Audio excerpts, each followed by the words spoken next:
Hello! Welcome to my new car.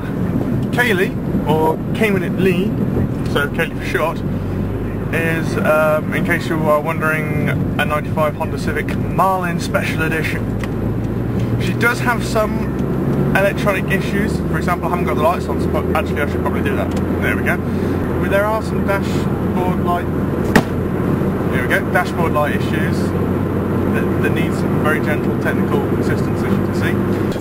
Oh, you little bastard! I haven't quite got used to the gears yet, I apologise. With the car out of the way, move on to important things. Number one, Lord Zachary Day. Zach, I didn't realise that you were putting on such a crude American accent. I'm awfully sorry, and I apologise profusely. But since you're in the United Kingdom as well, perhaps we could meet up to and go on to what? Anyway, yeah, Scott, your video was amazing, yeah, it was brilliant. Although you did go a little bit Australian there, mate, towards the end, but shrimp on the bar, mate. So, Carmen, you want to know about the American War of Independence, or the Revolution, or whatever you want to call it?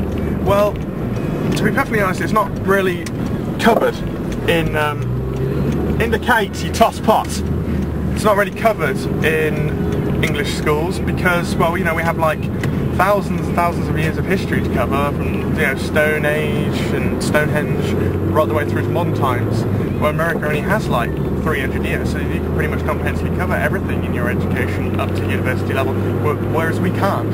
So that sort of era is sort of brushed over. The 17th and 18th centuries aren't really a big focus for us. Neither is sort of the Middle Ages and stuff. We tend to concentrate on the Tudors, the Stuarts, the Victorians, that sort of stuff. So that's the main reason why we're not taught it. But then at the same time, it's also not really that important. It's not a huge big deal. At the time, it wasn't a huge big deal. It was a very unpopular war in England because of the troubles that were going on with sort of French, who were a lot closer. So that's why we never committed more troops to the battle when things started to turn in the Americans' favour, because the Spanish and the French got involved, bastards.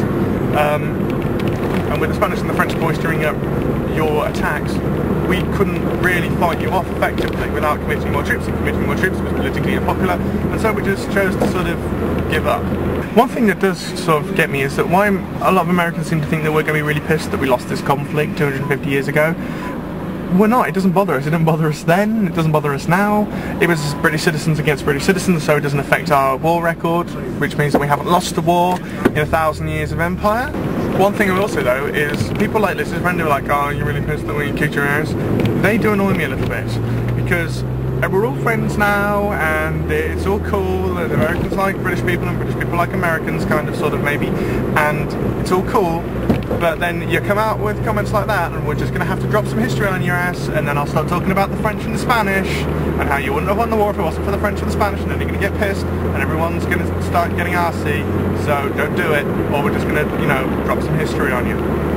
So I'm driving along the same stretch of road I was when I sang my little song in my first driving video, so I like to think of a little rhyme for the next part. Whoa! Toss pot! In this next bit, I will say 3 things. 2 will be the truth, and 1 will be a lie. You have to work out which one's which, and then write it down in the comments. Number 1, in a similar fashion to Lord Alex Day and Lord Zachary Day, I am also actually a lord of Glencairn. Number 2, I spent my return transatlantic trip from Oklahoma sitting next to music legend Eric Clapton, although he was asleep most of the time. Number 3, I was once nearly blown up by a car bomb in Leicester City Centre. Thanks, IRA. Happy Valentine's Day. All you lovers out there, and single people who are bitter, like me. Oh, I'm gonna spend all day about it, mate. F***ing come on. Swipe. There may also be a bonus video on this very channel. If there is, it will be down below on Nerdfightastic. It will be linked in the sidebar and a video response on YouTube. Also, I have like a new personal blog now. Link in the sidebar. So, I will say goodbye for now. Everyone have a good week. I'll see you on the other side. Liz, I will see you tomorrow. Tatty bye.